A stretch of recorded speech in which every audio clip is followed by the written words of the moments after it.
All right, so for today's question, we got what is power management like for a Lamborghini? So here's the weird thing about this. A lot of people think Lamborghinis are really fast cars, and obviously they are. Yes, they are fast cars, but what people do kind of forget about is the fact that these cars are actually lower in torque compared to a lot of other cars that might be twin turbocharged, supercharged, so on and so forth.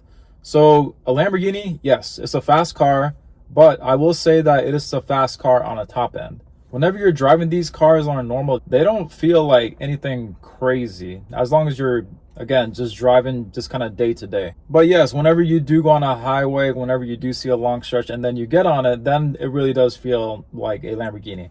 So to be honest, the power management for the car is actually not that hard. Like, to be honest, it does drive a lot like an Audi whenever you're just going about your day-to-day business. Granted, yes, it is really low. It is really low to the ground. You feel like you're sitting on the ground, and that does make things seem a little bit faster than they actually are. But managing the power in the car is honestly not that bad. The vehicles are lower in torque, so they're honestly really easy to drive. I still have yet to drive a Aventador or a V12 Lamborghini, but I will say that one of the biggest things that I noticed as soon as I drove that I have right now, as soon as I began to drive the car, like the very first 10-second mark, I was actually really surprised that this was such a comfortable car, especially in strata mode. It literally just drove like almost any other car. The car was a lot louder than I thought it was going to be in person. The vehicle was quite loud, but sticking on topic in terms of power management for the car was honestly not that bad. Yes, the car has 650 horsepower, pretty close to it. I will say that my last car was an M4, and I do keep on telling everyone I felt like that car was faster than this one. It was easier to drive. This car, I still overall like it more in terms of the overall experience that the car gives you. This car has a lot more than any other car. But when a lot of people think Lamborghini, they think power, power, power. I want to say that a Lamborghini is not exactly just raw power.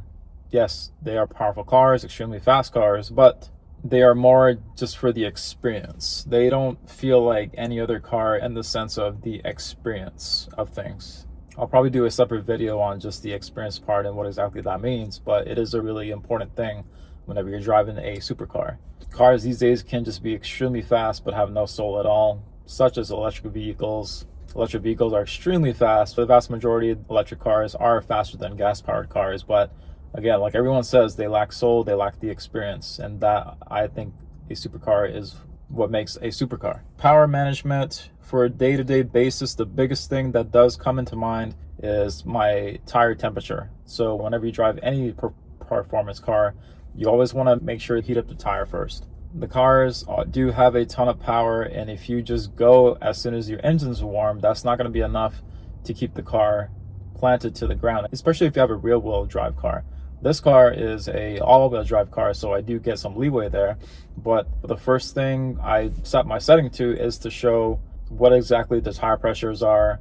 I do also check to see what a tire temperature is. And a huge thing that I've come across is, yes, power is extreme. Tire temperature plays a extremely big role, especially for me. I drive more on the cautious side. I drive quite like a baby and more on the safer side compared to everyone else. So usually whenever I start off the car, it starts off in tire temperatures such as 60 degrees, 70 degrees.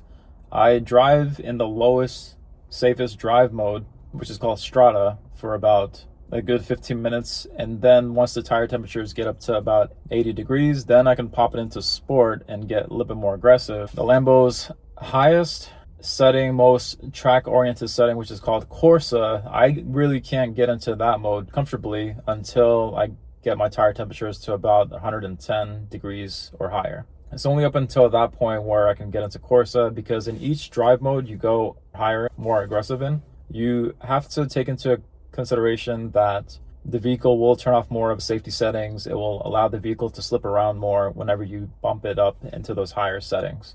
Making sure that your tires are up to temperature is probably the biggest thing to kind of consider. That's why you'll see a lot of people who drive really fast performance cars in their instrument cluster that they see on the driver's side screen. One of the main things that you'll see on there is going to be how the tire pressures are doing, what they are. You'll also see what exactly their tire temperatures are and then they'll keep that meter there just to monitor what exactly the tire pressures are. I also did that a lot whenever I had my last car, which is a M4 G82. I would always make sure that I would check on the tires first before I would get on the power. So power management in that sense is a big thing. That is probably the number one thing that I watch out for, that I've never done in any other car until I started driving high performance cars. Yes, you do, in terms of power, anything below 4,000 RPM, you don't really feel the Lambo is probably that big of a deal. It's only past 4,000 RPM whenever the horsepower really kicks in, and then you'll start to feel that the wind is just going right over you. The Lambos do a great job of just cutting through the air. Drag efficiency, drag coefficient, whatever it's called, is extremely really good. When you really get up to speed in a Lambo, it's quite amazing how planted the car feels, and you just feel like you're glued to the ground. And I can see how a lot of people have achieved driving these cars up to 200 miles per hour just by how that feels. It's really cool. You really don't get what makes a Lambo until you hear the sound and until you're going at really high speeds. So yeah, let's add kind of one last point to power management of the car. Let's talk about shifting. A lot of times whenever I'm driving the Lambo, I personally like to shift my own gears, especially once the tires are up to temperature. Probably 75% of the time whenever I'm driving the car, I'm doing manual shifting behind the steering wheel. I prefer to drive in Corsa, which is the most aggressive mode in a Lambo, probably most of the time, as long as the weather's good. Power management, whenever you're driving in automatic mode, the Lambo does tend to switch gears a whole lot. So it does a little bit too much in terms of trying to be fuel efficient, and doesn't really hold the RPMs that high. Even in sport mode, whenever you're driving the car, the Lambo just loves to kind of stay in that lower RPM range for some reason. I'm not sure why. It might just be mine, but when I had my M4, it did a really good job of actually holding the RPM at higher points so you could be more aggressive with it. But for this car, it's like you go up, and then as soon as you hit the gas, the vehicle tends to shift up to a more efficient gear, which is really annoying, especially if you're in a sport. And keep in mind, if you're driving in Corsa, which is the most aggressive mode, that mode you have to manually shift your car. The car won't shift for you. You are in charge of manual paddle shifting or whatever.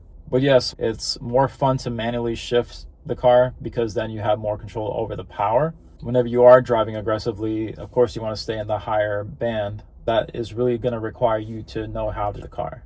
If you're trying to drive the car in automatic, especially on a track, you're going to get really annoyed because you're going to be going fast, and then as soon as you let off the gas, it's going to drop down to a higher gear. And then whenever you want to go fast again, you have to mash on the gas, and it has to downshift to a higher gear so you have more power again. So by just doing a manual shift, it's a whole lot more easy to control the car, to control the Lambo, easier to be on the highway. And the best part is probably going to be the sound. So whenever you're shifting the gears, the downshifts on the car sound amazing. Any V10, V12, as soon as you downshift the car, that is a really amazing feeling. Probably one of the main reasons why I would be driving the car is because I can downshift the car whenever I'm going through a tunnel or a underpass, so you can really hear the engine. So that part's really nice. But yes, power management, driving in manual is a big thing. It's easier to control the power whenever you're driving the car in manual. Anytime I plan on driving the car aggressively, I'll always switch to manual. I would probably never drive the car in automatic, even in sport, because it does a really annoying job of maintaining the power in automatic mode.